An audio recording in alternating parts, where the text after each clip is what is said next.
Bạ gì giật bạ gì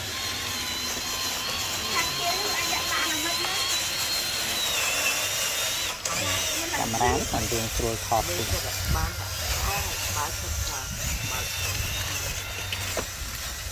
phá mà mình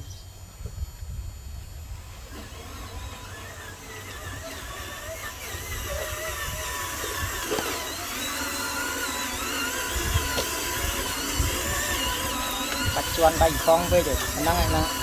này nè